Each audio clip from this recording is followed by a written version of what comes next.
Very good evening, everyone. Sorry for the slight delay. So my name is Zain Ali, and I am a PhD student at the Montana University. And the topic of today's discussion concerns with the finite element modeling of refractories, fracture process zone using the gradient enhanced damage models. So a quick overview. So fracture problems, the setup of finite element method can be tackled in two distinct ways using continuum damage mechanics approach and the fracture mechanics approach.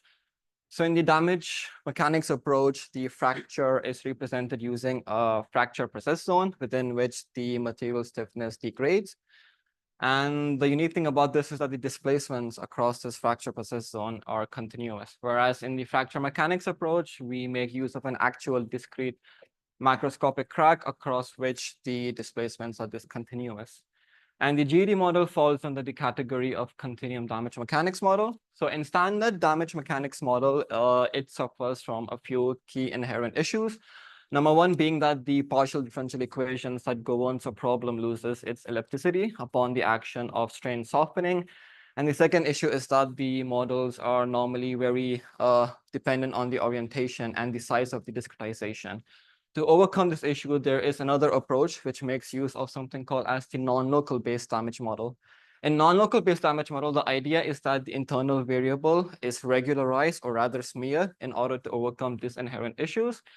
And the gradient enhanced damage model falls into this category. Being a non-local based model, it is mesh independent, and it is able to maintain the well-posedness of the governing equations. So with the GD model, we have two governing equations. We have the standard equilibrium equation, and then we have the evolution equation for the internal variable, which in this case is the non-local equivalent strain. And another thing unique about this, what makes it a non-local model is the presence of this fixed parameter called the gradient parameter, which essentially controls the smearing effect, the amount of smearing effect, and implicitly also controls the width of the fracture process zone. And along with the following Neumann type boundary conditions. And in this case, we make use of the following definition for the local equivalent strain, which is given in the governing equations. And this is just a modified version of the von Mises strain. And as for the constitutive equation, we assume standard linear elastic material behavior under small deformation. We have this damage variable D, which takes a value anywhere between 0 to 1. And this damage variable is controlled by an evolution, or sorry, rather by a softening law, which in this case, we made use of an exponential softening law, which has three material parameters, alpha, beta, and kappa initial. And kappa is a history parameter, which is governed by the following set of Kuhn-Tucker relations. And so this is one of the GD model. It has some inherent issues associated with it, which I will talk about later in the presentation. Another GD model which is made use of in this work is known by the localizing GD model. So this particular model was developed by the theory of micromorphic. So micromorphic is essentially just an extension of the standard continuum mechanics, where we now take into account also the micro deformation of a material. So the total deformation now is sum of the macroscopic deformation and the micro deformation. And as a result, we have an external free variable in our system. And what's unique about this particular model is that the gradient parameter, which in the previous case was a scalar, is now a variable made dependent on the damage parameter. So the idea is that as the damage zone progresses, the value of C, which controls the smearing or the regularization effect, reduces. And in this particular model, we have the following constitutive equation. So we have the first term is the standard term used in the previous case, which is nothing but the Hooke's law. And then we have the second term, which takes into account the coupling between macroscopic deformation and micro deformation. And then we have the following governing equation. The only difference being we have this additional parameter G, which is known as the interaction function, which is now a function of the damage zone, which controls the amount of smearing available in the model.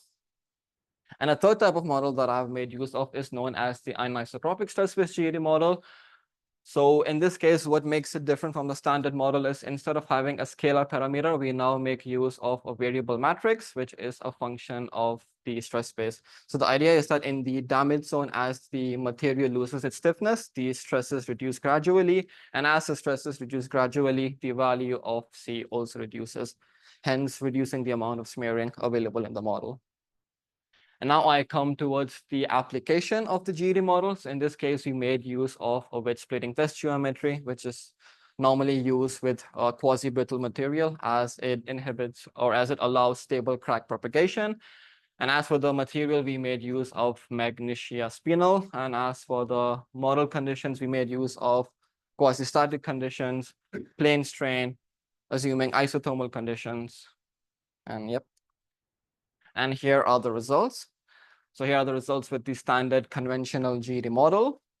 So here I have plotted the graph of the experimental data with the numerically obtained data using different values of the gradient parameter. Once again, the gradient parameter controls the amount of smearing in the model and also implicitly the width of the fracture process zone. And as we can see, with increasing value of the gradient parameter, we see a wider fracture process zone. So looking at the control plot, we can see two issues over here. Number one, the fracture process zone is very unphysically wide. And number two, we see that we see damage initiating along the sides of the notches, which is very unrealistic. As experimentally, the crack is supposed to initiate at the notch tip and propagate downwards. And the reason behind this is the use of the constant gradient parameter, which essentially smears out the damage zone into elastically unloading regions. To deal with this issue, we then have the localizing GED model. Once again, here I have plotted the experimental data against the numerical data. We see a very good fit to the experimental data. And one thing that separates this from the previous model is that we now see relatively narrower fracture process zone. And more importantly, we do not see spurious damage spreading along the notch of the specimen. And here are the results for the anisotropic stress-based GED model. Again, we see a good fit to experimental data. And in this case, the fracture process zone is still rather wide, but however, it avoids the spurious spreading of damage along the sides of the notch.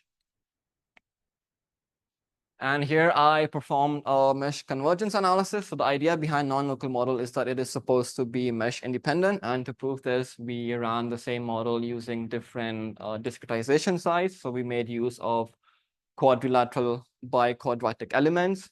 And for the conventional model, we obtain mesh convergence results at about an element size of 1.5 mm.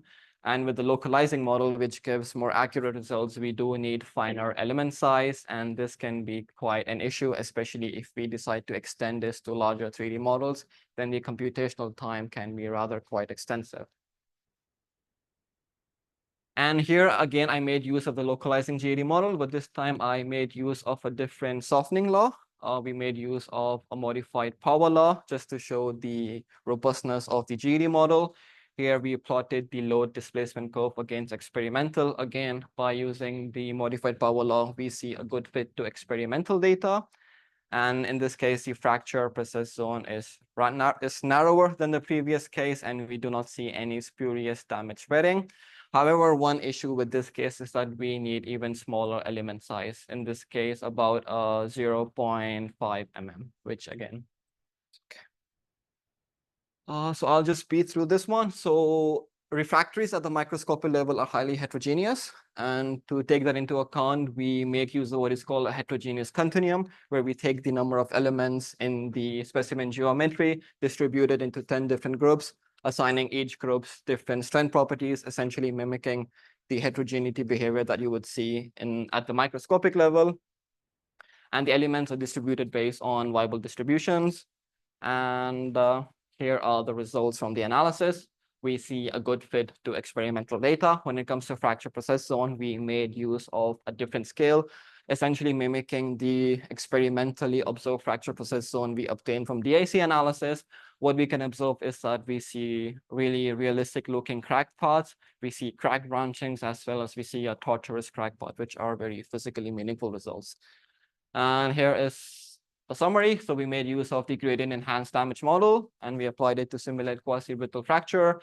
The GED model shows spurious damage rating due to the use of constant gradient parameter. And then we made use of two modified GED model with transient gradient parameters. They showed rather physically meaningful results. And finally, we made use of heterogeneous strength distribution to see a realistic looking fracture process zone. With that, I come to the end of my presentation. Thank you very much.